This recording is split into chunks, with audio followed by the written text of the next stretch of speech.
Welcome to Click for IB Biology. This is our last video in the evolution and speciation sequence series. And here we're going to be looking at what appears to be abrupt speciation that can be seen in some plant species. I've put a PDF of this presentation down in the description. You can download that, annotate that with your own notes as we go along, and then check out your understanding by taking the 10-question quiz and check the answers at the end just to make sure. That's one of the super efficient ways in which to learn things, by doing short answer questions. Okay, so plants appear to be able to change species very, very abruptly without the long periods of time that we associate with most evolutionary processes. How does this come about? So just a quick revision, and you'll recall that the word diploid refers to a double set of chromosomes for an organism, typical of ourselves with our 46 chromosomes. That's two sets of 23. However, polyploidy is also known, in which organisms end up with more than a double set of chromosomes. Such phenomena can arise from issues to do with meiosis and non-disjunction, but also there's a phenomenon called alloploidy, in which hybrids can breed together. So you've got two different species can combine their chromosomes. They cross species breeding to produce a hybrid, and we've just discussed hybrid infertility, but in plants we find another mechanism in which this hybrid infertility can be overcome. So let's take a look at that, and we're going to discuss this with respect to this species here, which is called Persicaria, sometimes known as the smart weed. Not everyone regards Persicaria as a weed. In fact, it's used in a lot of medicinal processes in Southeast Asia, and indeed I have in front of me what's called Vietnamese coriander, which is in fact a Persicaria species. The smartness is not to do with being an intelligent plant, but actually refers to the acrid taste that one gets from the original plant, so leaving one with an acrid smarting sensation as opposed to an intelligent plant.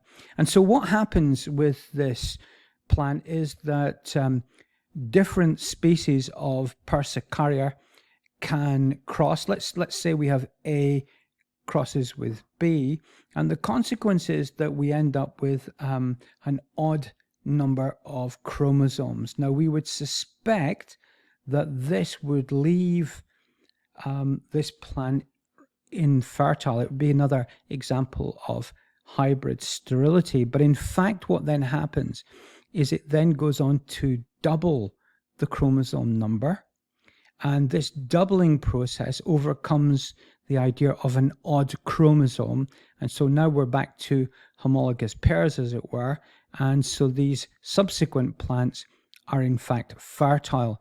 And when we look at karyotypes of species of Persicaria, then there's such as Persicaria japonica, which is tetraploid. That means it's 4N. It's got 4 sets of chromosomes, so we can see the doubling up there. And then we got Persicaria puritanorum, which is hexaploid. So its chromosome number is not 2N, but 6N. So we've got 3 times, that's 3 sets of doubling which has occurred there. Now this, having 4N or 6N, means that very, very quickly a reproductive isolation mechanism has been put in place. And so this species will not be able to, even though it's a hybrid, will not be able to reproduce with anything except other plants of the same kind, and that's very much true of this one here.